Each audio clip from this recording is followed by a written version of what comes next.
Ecclesiastes chapter 1.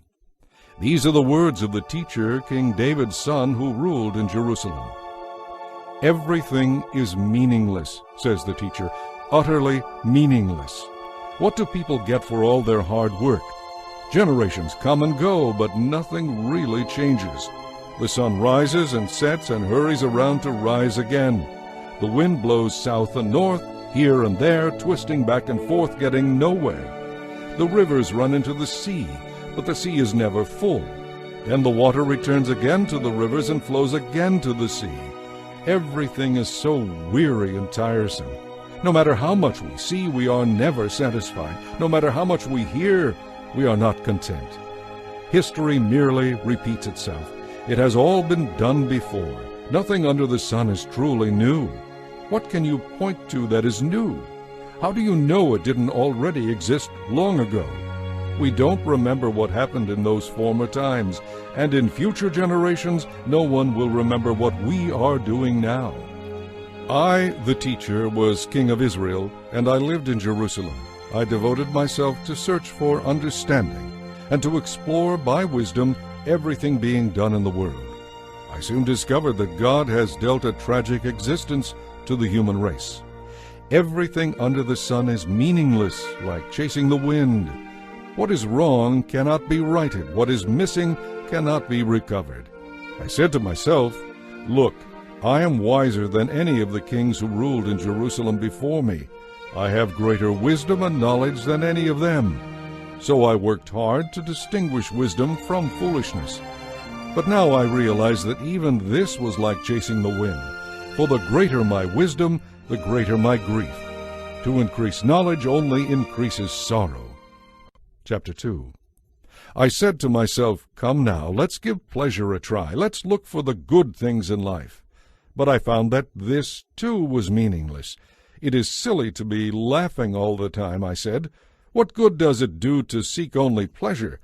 After much thought, I decided to cheer myself with wine. While still seeking wisdom, I clutched at foolishness. In this way, I hope to experience the only happiness most people find during their brief life in this world. I also tried to find meaning by building huge homes for myself and by planting beautiful vineyards. I made gardens and parks, filling them with all kinds of fruit trees. I built reservoirs to collect the water, to irrigate my many flourishing groves. I bought slaves, both men and women, and others were born into my household. I also owned great herds and flocks, more than any of the kings who lived in Jerusalem before me. I collected great sums of silver and gold, the treasure of many kings and provinces.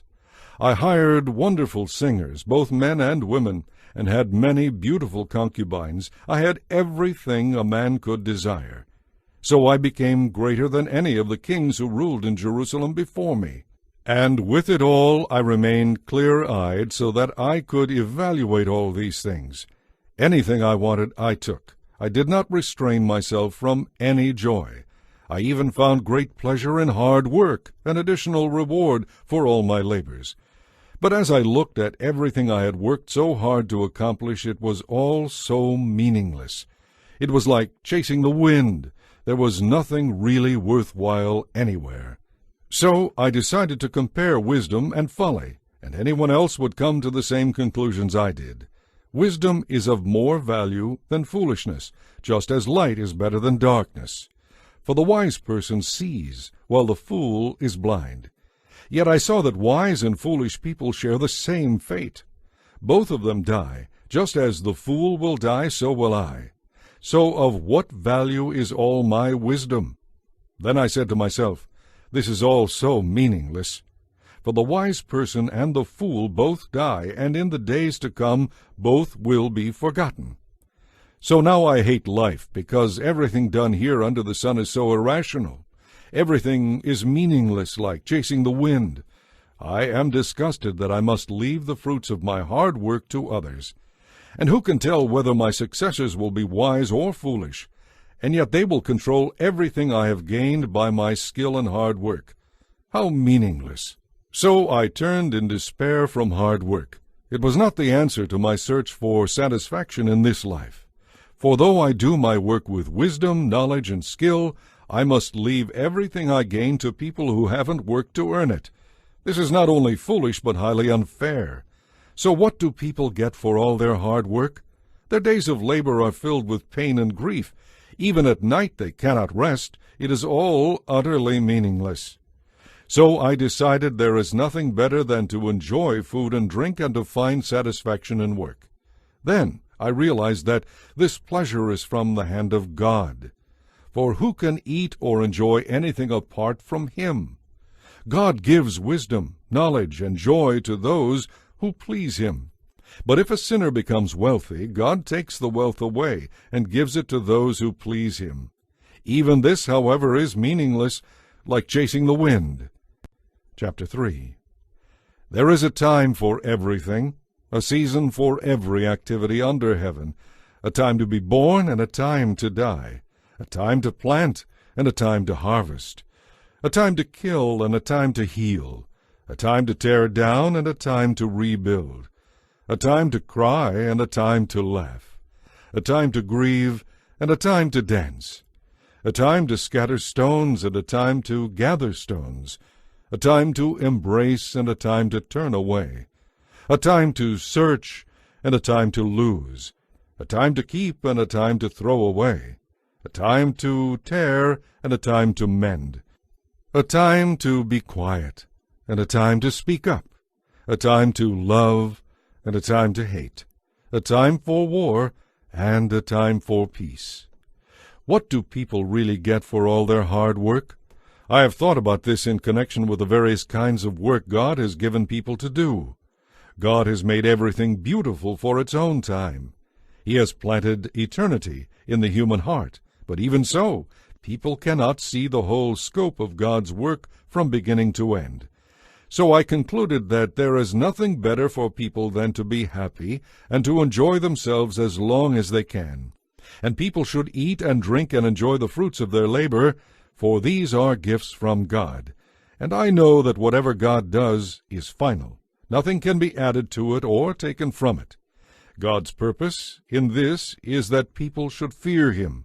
Whatever exists today and whatever will exist in the future has already existed in the past, for God calls each event back in its turn.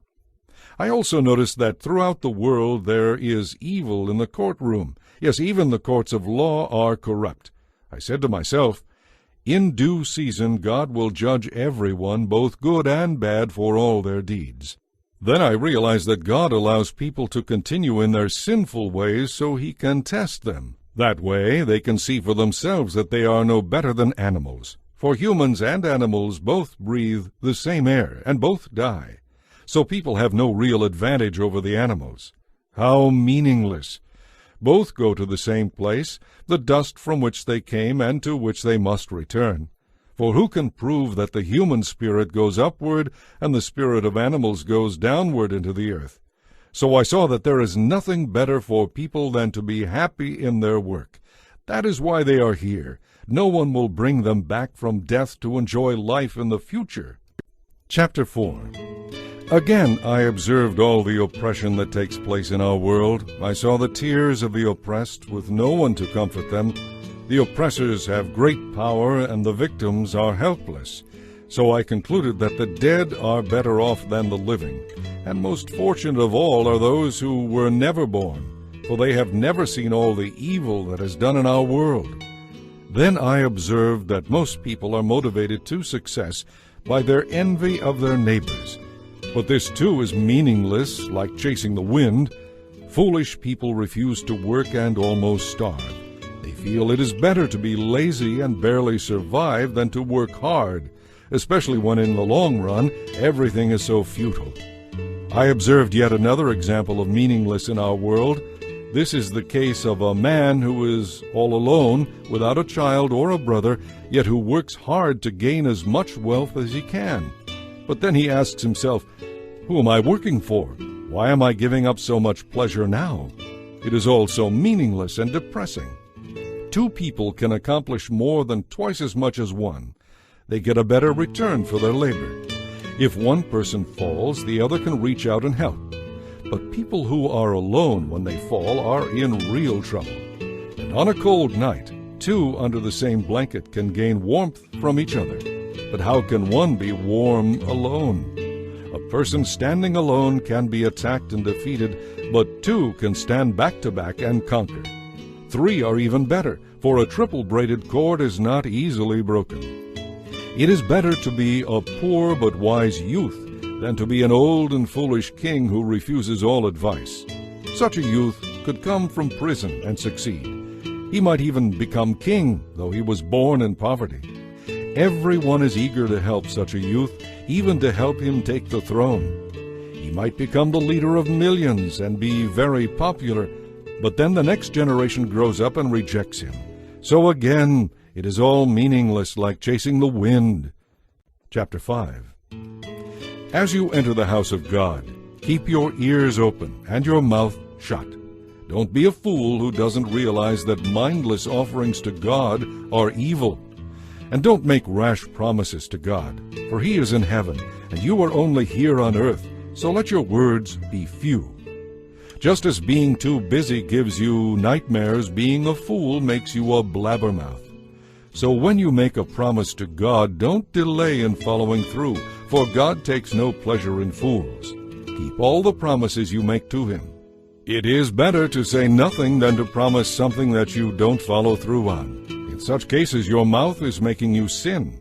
And don't defend yourself by telling the temple messenger that the promise you made was a mistake. That would make God angry, and He might wipe out everything you have achieved. Dreaming all the time instead of working is foolishness, and there is ruin in a flood of empty words. Fear God instead.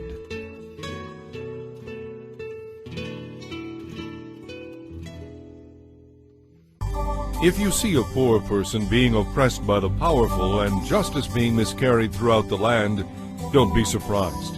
For every official is under orders from higher up, and matters of justice only get lost in red tape and bureaucracy. Even the king milks the land for his own profit. Those who love money will never have enough. How absurd to think that wealth brings true happiness. The more you have, the more people come to help you spend it. So what is the advantage of wealth, except perhaps to watch it run through your fingers? People who work hard sleep well, whether they eat little or much. But the rich are always worrying and seldom get a good night's sleep. There is another serious problem I've seen in the world. Riches are sometimes hoarded to the harm of the saver, or they are put into risky investments that turn sour, and everything is lost. In the end, there is nothing left to pass on to one's children. People who live only for wealth come to the end of their lives as naked and empty-handed as on the day they were born. And this, too, is a very serious problem. As people come into this world, so they depart. All their hard work is for nothing. They have been working for the wind, and everything will be swept away. Throughout their lives, they live under a cloud, frustrated, discouraged, and angry. Even so, I have noticed one thing at least that is good. It is good for people to eat well, drink a good glass of wine, and enjoy their work, whatever they do under the sun, for however long God lets them live. And it is a good thing to receive wealth from God, and the good health to enjoy it. To enjoy your work and accept your lot in life, that is indeed a gift from God. People who do this rarely look with sorrow on the past, for God has given them reasons for joy. Chapter 6. There is another serious tragedy I have seen in our world. God gives great wealth and honor to some people and gives them everything they could ever want. But then He doesn't give them the health to enjoy it. They die, and others get it all. This is meaningless, a sickening tragedy. A man might have 100 children and live to be very old, but if he finds no satisfaction in life and in the end does not even get a decent burial, I say he would have been better off born dead.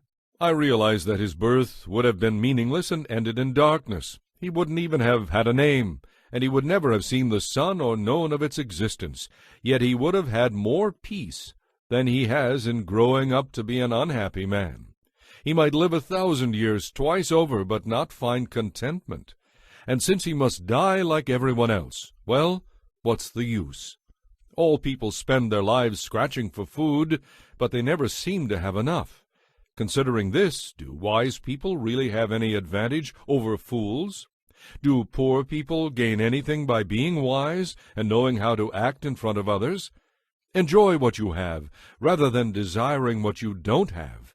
Just dreaming about nice things is meaningless. It is like chasing the wind. Everything has already been decided. It was known long ago what each person would be, so there's no use arguing with God about your destiny. The more words you speak, the less they mean, so why overdo it? In the few days of our empty lives, who knows how our days can best be spent? And who can tell what will happen in the future after we are gone? Chapter 7. A good reputation is more valuable than the most expensive perfume. In the same way, the day you die is better than the day you are born. It is better to spend your time at funerals than at festivals, for you are going to die, and you should think about it while there is still time. Sorrow is better than laughter, for sadness has a refining influence on us. A wise person thinks much about death, while the fool thinks only about having a good time now. It is better to be criticized by a wise person than to be praised by a fool. Indeed, a fool's laughter is quickly gone, like thorns crackling in a fire. This also is meaningless. Extortion turns wise people into fools, and bribes corrupt the heart. Finishing is better than starting. Patience is better than pride. Don't be quick-tempered, for anger is the friend of fools. Don't long for the good old days, for you don't know whether they were any better than today. Being wise is as good as being rich. In fact, it is better. Wisdom or money can get you almost anything, but it's important to know that only wisdom can save your life. Notice the way God does things, then fall into line. Don't fight the ways of God, for who can straighten out what He has made crooked? Enjoy prosperity while you can, but when hard times strike, realize that both come from God. That way you will realize that nothing is certain in this life. In this meaningless life, I have seen everything, including the fact that some good people die young and some wicked people live on and on. So don't be too good or too wise. Why destroy yourself? On the other hand, don't be too wicked either. Don't be a fool. Why should you die before your time? So try to walk a middle course. But those who fear God will succeed either way. A wise person is stronger than the 10 leading citizens of a town. There is not a single person in all the earth who is always good and never sins. Don't eavesdrop on others. You may hear your servant laughing at you, for you know how often you yourself have laughed at others. All along I have tried my best to let wisdom guide my thoughts and actions. I said to myself, I am determined to be wise. But it didn't really work. Wisdom is always distant and very difficult to find. I searched everywhere, determined to find wisdom and to understand the reason for things. I was determined to prove to myself that wickedness is stupid and that foolishness is madness. I discovered that a seductive woman is more bitter than death. Her passion is a trap, and her soft hands will bind you. Those who please God will escape from her, but sinners will be caught in her snare. This is my conclusion, says the teacher. I came to this result after looking into the matter from every possible angle. Just 1 out of every 1,000 men I interviewed can be said to be upright, but not one woman. I discovered that God created people to be upright, but they have each turned to follow their own downward path. Chapter 8. How wonderful to be wise, to be able to analyze and interpret things. Wisdom lights up a person's face, softening its hardness. Obey the king because you have vowed before God to do this. Don't try to avoid doing your duty, and don't take a stand with those who plot evil. For the king will punish those who disobey him. The king's command is backed by great power. No one can resist or question it. Those who obey him will not be punished. Those who are wise will find a time and a way to do what is right. Yes, there is a time and a way for everything, even as people's troubles lie heavily upon them. Indeed, how can people avoid what they don't know is going to happen? None of us can hold back our spirit from departing. None of us has the power to prevent the day of our death. There is no escaping that obligation, that dark battle. And in the face of death, wickedness will certainly not rescue those who practice it. I have thought deeply about all that goes on here in the world, where people have the power to hurt each other. I have seen wicked people buried with honor. How strange that they were the very ones who frequented the temple and are praised in the very city where they committed their crimes. When a crime is not punished, people feel it is safe to do wrong. But even though a person sins 100 times and still lives a long time, I know that those who fear God will be better off. The wicked will never live long, good lives, for they do not fear God. Their days will never grow long like the evening shadows. And this is not all that is meaningless in our world. In this life, good people are often treated as though they were wicked, and wicked people are often treated as though they were good. This is so meaningless. So I recommend having fun, because there is nothing better for people to do in this world than to eat, drink, and enjoy life. That way they will experience some happiness along with all the hard work God gives them. In my search for wisdom, I tried to observe everything that goes on all across the earth. I discovered that there is ceaseless activity day and night. This reminded me that no one can discover everything God has created in our world, no matter how hard they work at it. Not even the wisest people know everything, even if they say they do. Chapter 9. This too I carefully explored. Even though the actions of godly and wise people are in God's hands, no one knows whether or not God will show them favor in this life. The same destiny ultimately waits everyone, whether they are righteous or wicked, good or bad, ceremonially clean or unclean, religious or irreligious. Good people receive the same treatment as sinners, and people who take oaths are treated like people who don't. It seems so tragic that one fate comes to all. That is why people are not more careful to be good. Instead, they choose their own mad course, for they have no hope. There is nothing ahead but death anyway. There is hope only for the living, for as they say, it is better to be a live dog than a dead lion. The living at least know they will die, but the dead know nothing. They have no further reward, nor are they remembered. Whatever they did in their lifetime, loving, hating, envying, is all long gone. They no longer have a part in anything here on earth. So go ahead, eat your food and drink your wine with a happy heart, for God approves of this. Wear fine clothes with a dash of cologne. Live happily with the woman you love through all the meaningless days of life that God has given you in this world. The wife God gives you is your reward for all your earthly toil. Whatever you do, do well. For when you go to the grave, there will be no work or planning or knowledge or wisdom. I have observed something else in this world of ours. The fastest runner doesn't always win the race, and the strongest warrior doesn't always win the battle. The wise are often poor, and the skillful are not necessarily wealthy. And those who are educated don't always lead successful lives. It is all decided by chance, by being at the right place at the right time. People can never predict when hard times might come. Like fish in a net or birds in a snare, people are often caught by sudden tragedy. Here is another bit of wisdom that has impressed me as I have watched the way our world works. There was a small town with only a few people living in it, and a great king came with his army and besieged it. There was a poor, wise man living there who knew how to save the town, and so it was rescued. But afterward no one thought any more about him. Then I realized that though wisdom is better than strength, those who are wise will be despised if they are poor. What they say will not be appreciated for long. But even so, the quiet words of a wise person are better than the shouts of a foolish king. A wise person can overcome weapons of war, but one sinner can destroy much that is good. Chapter 10. Dead flies will cause even a bottle of perfume to stink. Yes, an ounce of foolishness can outweigh a pound of wisdom and honor. The hearts of the wise lead them to do right, and the hearts of the foolish lead them to do evil. You can identify fools just by the way they walk down the street. If your boss is angry with you, don't quit. A quiet spirit can overcome even great mistakes.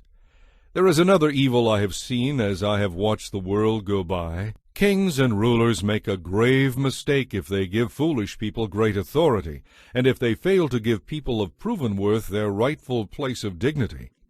I have even seen servants riding like princes, and princes walking like servants. When you dig a well, you may fall in. When you demolish an old wall, you could be bitten by a snake. When you work in a quarry, stones might fall and crush you. When you chop wood, there is danger with each stroke of your axe. Such are the risks of life. Since a dull axe requires great strength, sharpen the blade. That's the value of wisdom. It helps you succeed. It does no good to charm a snake after it has bitten you. It is pleasant to listen to wise words, but the speech of fools brings them to ruin. Since fools base their thoughts on foolish premises, their conclusions will be wicked madness. Foolish people claim to know all about the future and tell everyone the details, but who can really know what is going to happen?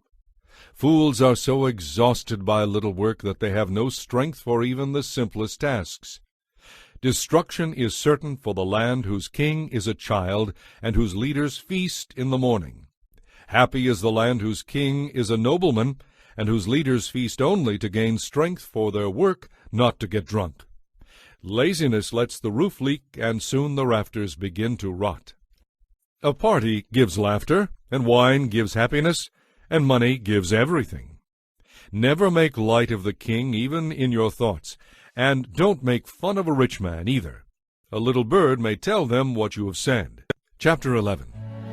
Give generously, for your gifts will return to you later. Divide your gifts among many, for you do not know what risks might lie ahead. When the clouds are heavy, the rains come down. When a tree falls, whether south or north, there it lies. If you wait for perfect conditions, you will never get anything done. God's ways are as hard to discern as the pathways of the wind, and as mysterious as a tiny baby being formed in a mother's womb. Be sure to stay busy and plant a variety of crops, for you never know which will grow. Perhaps they all will. Light is sweet. It's wonderful to see the sun. When people live to be very old, let them rejoice in every day of life. But let them also remember that the dark days will be many. Everything still to come is meaningless. Young man, it's wonderful to be young. Enjoy every minute of it. Do everything you want to do. Take it all in. But remember that you must give an account to God for everything you do. So banish grief and pain, but remember that youth, with a whole life before it, still faces the threat of meaninglessness. Chapter 12. Don't let the excitement of youth cause you to forget your Creator. Honor Him in your youth, before you grow old and no longer enjoy living.